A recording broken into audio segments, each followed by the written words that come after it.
믿음이냐 행함이냐의 오해의 세 번째 시간입니다.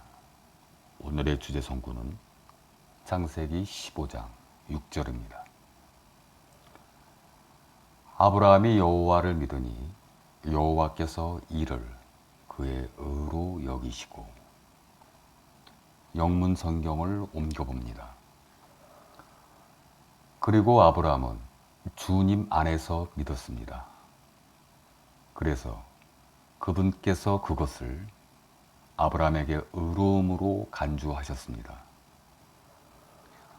성경 전체에서 believe라는 말씀은 바로 여기 창세기 15장 6절에서 처음 등장합니다. 믿었다라고 번역되는 동사 believed라는 단어는 다음과 같은 구조로 만들어져 있습니다. 바로 이렇게 구성됩니다.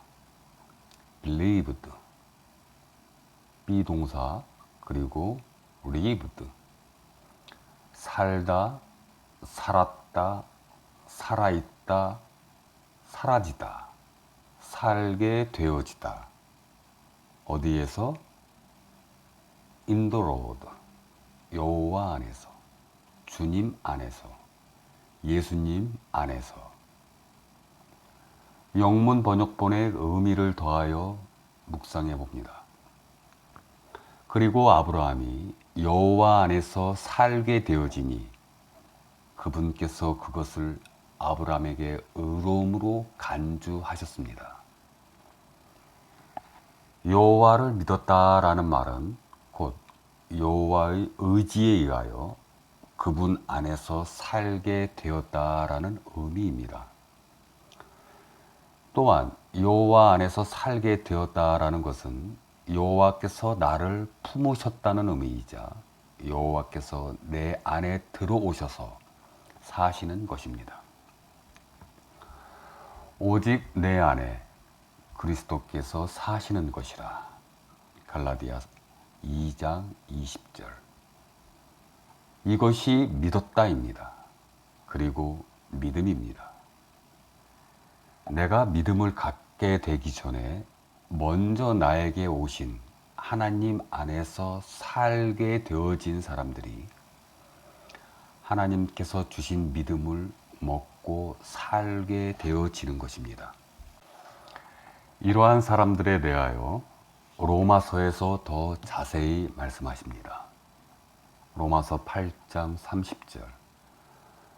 또 미리 정하신 그들을 또한 부르시고 부르신 그들을 또한 의롭다 하시고 의롭다 하신 그들을 또한 영화롭게 하셨느니라.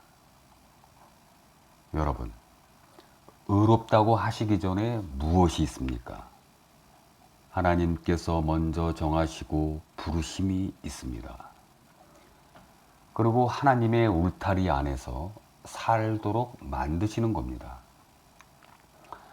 하나님 안에서 살도록 만들어진 그 사람의 믿음이 하나님에 의해서 was made, 만들어지는 것입니다.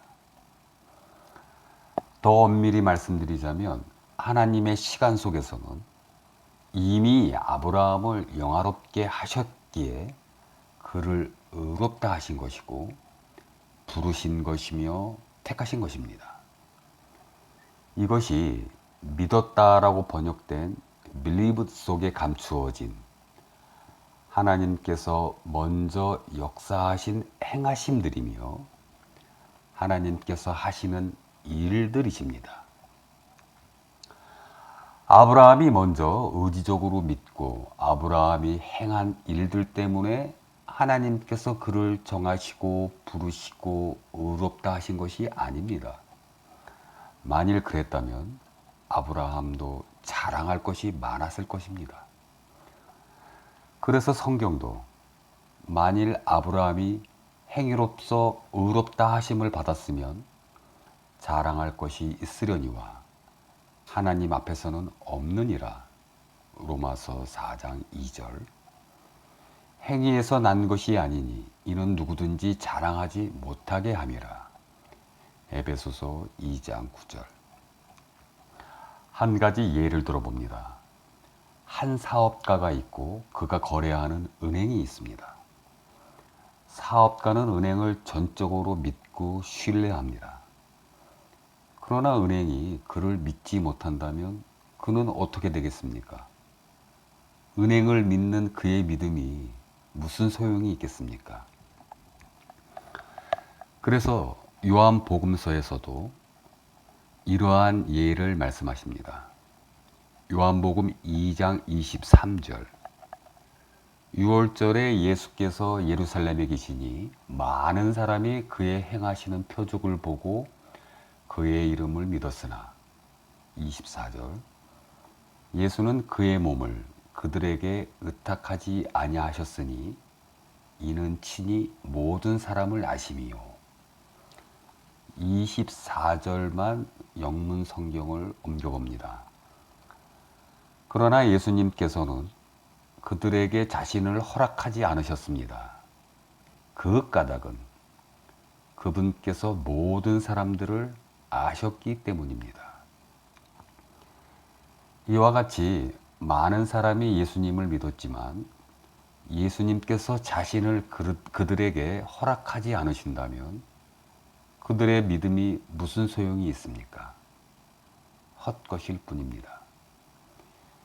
예수님께서 허락하신 믿음이 진정한 믿음이며 예수님께서 허락하지 않으신 믿음은 나의 확신일 뿐입니다. 그럼 본론으로 들어갑니다. 이 신칭의에서 이신이라는 것은 하나님을 믿는 나의 믿음으로 말미암아가 아니라 하나님께서 나를 믿어주심으로 말미암아입니다. 칭의라는 것은 경건하지도 않은 나를 의롭다고 믿어주시는 것입니다. 로마서 1장 17절 의인은 믿음으로 말미암아 살리라. 이 말씀도 하나님께서 나를 믿어주시는 하나님의 믿음으로 말미암아 내가 사라지는 것이며 의롭게 되어진다는 말씀이십니다. 우리가 아직 연약할 때에 기약대로 그리스도께서 경건하지 않은 자를 위하여 죽으셨도다. 로마서 5장 6절. 갈라디아서 2장 20절에서도 이렇게 말씀하십니다. 내가 그리스도와 함께 십자가에 못 박혔나니 그런즉 이제는 내가 사는 것이 아니요 오직 내 안에 그리스도께서 사시는 것이라. 이제 내가 육체 가운데 사는 것은 나를 사랑하사 나를 위하여 자기 자신을 버리신 하나님의 아들을 믿는 믿음 안에서 사는 것이라. 여기서 우리가 면밀히 짚고 넘어가야 할 부분은 내가 하나님의 아들을 믿는 믿음이 아니라 하나님의 아들의 믿음에 의해서, 즉 예수님의 믿음에 의해서 내가 산다는 것입니다. 헬라어 성경에서도 하나님의 아들의 믿음, 즉 아들을 이라는 목적격이 아니라 아들의, 즉 소유격으로 되어 있습니다. 나는 그리스도와 함께 십자가에 못 박혔습니다. 그럼에도 불구하고 나는 삽니다. 그러나 내가 아니라 그리스도께서 내 안에서 사시는 것입니다. 그리고 내가 지금 육체 안에서 사는 삶은 하나님의 아들의 믿음에 의해서 내가 사는데 하나님께서는 나를 사랑하셔서 나를 위해 자신을 주셨습니다. 사람이 믿는 것이지 하나님도 믿음이 있으시다고요? 네, 그렇습니다. 하나님께서도 우리를 믿어주시는 하나님의 그러하신 믿음이 있는 것입니다.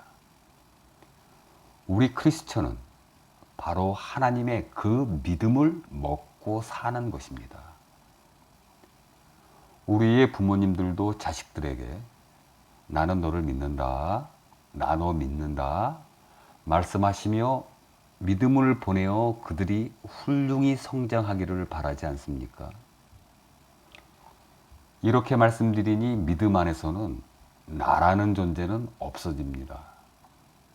나라는 존재가 없어지니 당연히 나의 의지, 나의 자유의지도 나타나지 않습니다. 그렇다면 또 다음과 같이 반문하시는 분도 있겠습니다.